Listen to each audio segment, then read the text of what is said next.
ಕೇಂದ್ರ ಇವತ್ತೇನು ನಾನು ಸ್ಥಾಪನೆ ಮಾಡಿದ್ದೇವೆ ನಾ ಅಧ್ಯಕ್ಷ ಇದ್ದಾಗ ಎಲ್ಲಿ ಇಲ್ಲಿ ನಮ್ಮ ವಾಸವದತ್ತ ಕಂಪನಿಯಲ್ಲಿ ಪ್ರತಿ ವರ್ಷ ರಾಜ್ಯೋತ್ಸವ ಮಾಡ್ತಾರೆ. ಹಾಗೆ ಒಬ್ಬರು ರಾಜಶ್ರೀ ಸಿಮೆಂಟ್ ಕಂಪನಿಯವರು ಒಬ್ಬರು ಗಾಯಕರು ಬಂದಾರ. ಅವ್ರಿಗೆ ನಾನು ಹೇಳಿದೆ ಈ ಸಲ ಮಾಡ್ತೀವಿ ಅಂತಂದಾರ. ಅವ್ರು ನಾನು ಕುಂತಲ್ಲೇ ಸುಮ್ಬಿಟ್ಟು ಅವ್ರ ಪರಿಚಯ ಆಯ್ತು, ನನಗೆ ಕೊನೆ ಹಿಡ್ದರು ಪರಿಚಯ ಆಯ್ತು. ಹೇಳಿದೆ ಈ ಸಲ ನಿಮ್ಮ ಕಂಪನಿ ಒಳಗ ಕನ್ನಡದ ಝೇಂಕಾರ ಮೊಳಗಬೇಕು. ನಮ್ಮ ನೆಲ ನಮ್ಮ ಜಲ ನೀವೇನ್ ತಗೋತಿರಲ್ಲ, ನಮ್ಮ ಕನ್ನಡಿಗರಿಗೆ ಬೆಳೆಸಬೇಕು. ನೀವು ಕನ್ನಡಿಗರಿಗೆ ನೀವು ಅವಕಾಶಗಳನ್ನ ಕೊಡಬೇಕು ಅಂತ ನಾನು ಅವ್ರಿಗೆ ಹೇಳಿದೆ.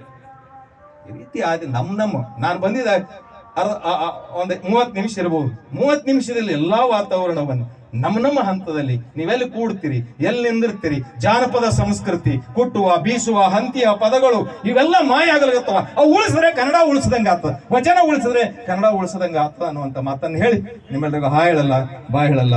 ನಿಮ್ಮೆಲ್ರಿಗೂ ಶರಣಾರ್ಥಿ.